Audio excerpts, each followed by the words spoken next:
Assalamualaikum warahmatullahi wabarakatuh. My name is Muhammad Syamil Muiz bin Mat Saad. My student number is 2024691706. I am from AM238 2B. Today, I am going to do a presentation Managing Diversity at Work for Fundamentals of Human Resource Management. This video presentation consists of definition, examples, importance, implications, strategies, and conclusion. First and foremost, definition. So, what is diversity at work? Diversity is the existence of individual differences including ages, races, and ethnicity, religious, cultural and national background, family status, socio-economic background, disability, career goals, and lifestyle. Diversity at work is employees from different backgrounds working together in the same organization.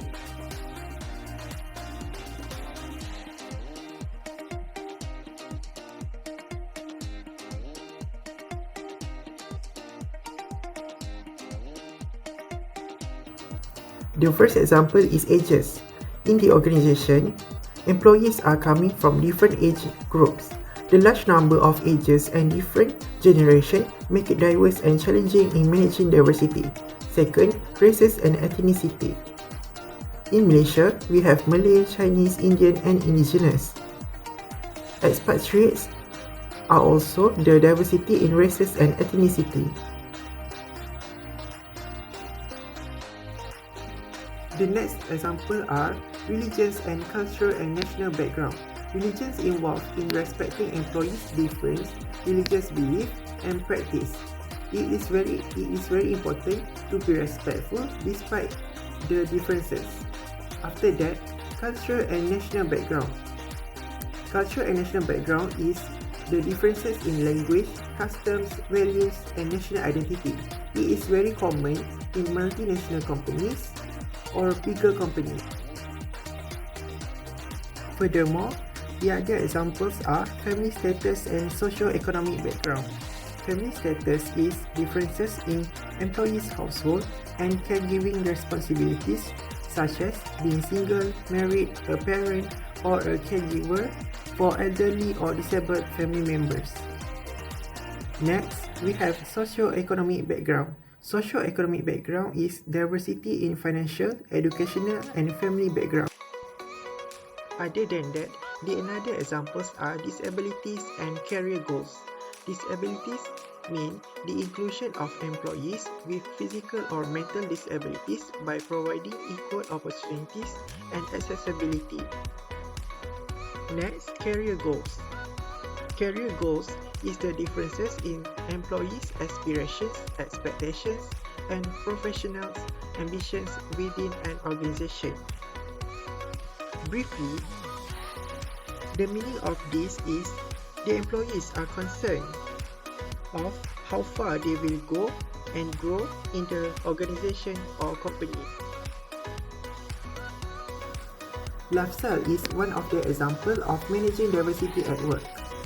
Lifestyle meaning that the personal value, leisure activities, dietary preferences, health habits, and social priorities. Employers must develop more inclusive and flexible work environment, including promoting health and wellness programs.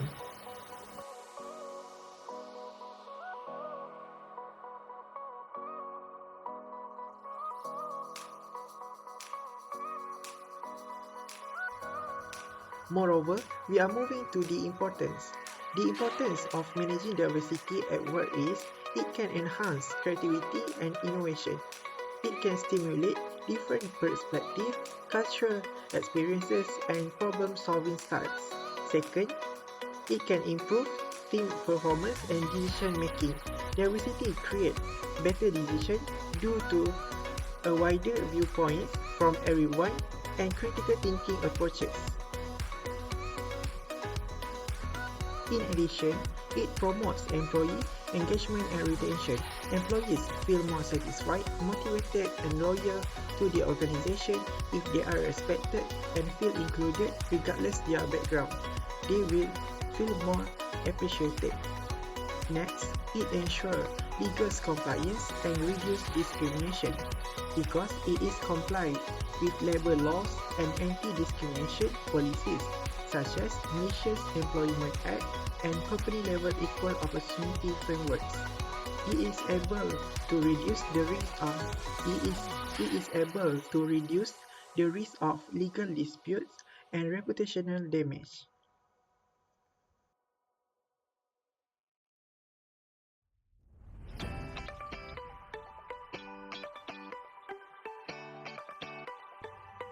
Now, we are reaching for the implications of managing diversity at work.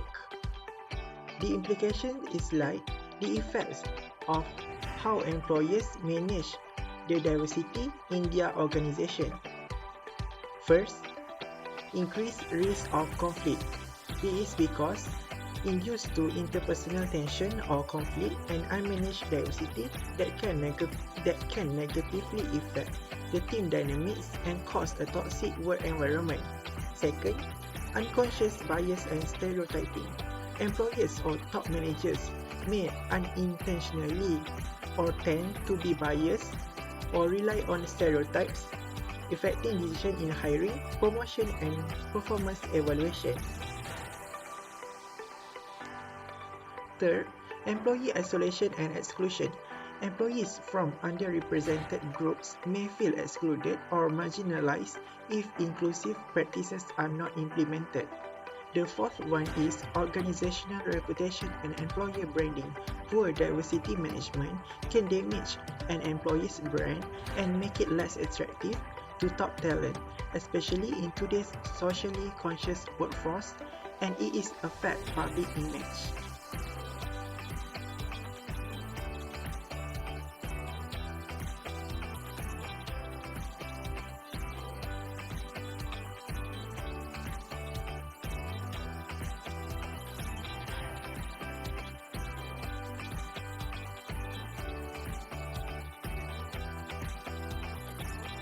Furthermore, we are now at strategies to manage diversity at work.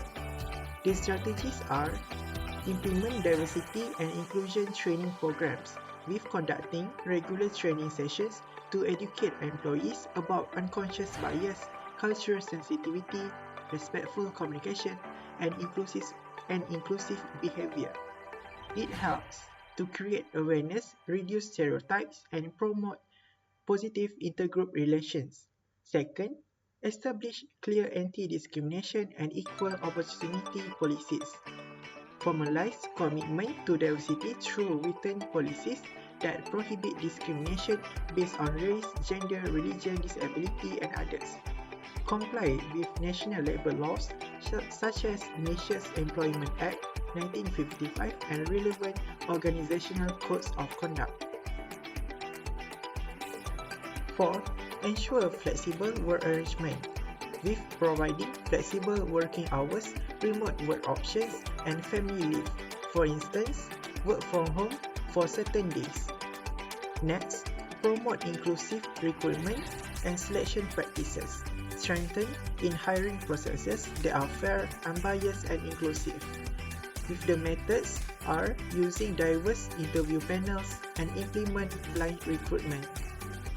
And lastly, encourage open communication and feedback. Employees will feel safe to express their concerns or ideas, and employers set up diversity feedback channels, anonymous surveys, or regular check-ins to listen to employees' experiences. Last but not least, we are reaching to the conclusion. To conclude the whole presentation about managing diversity at work. In conclusion, managing diversity at work is no longer optional. It is a strategic necessity in today's global and multicultural workforce. We began by understanding what workplace diversity means, including its many forms, which are from race and nationality to family status, career goals, and lifestyle. We looked at real examples in the Malaysian context to show how this diversity exists in everyday organizational settings. We then explore the importance of managing diversity at work.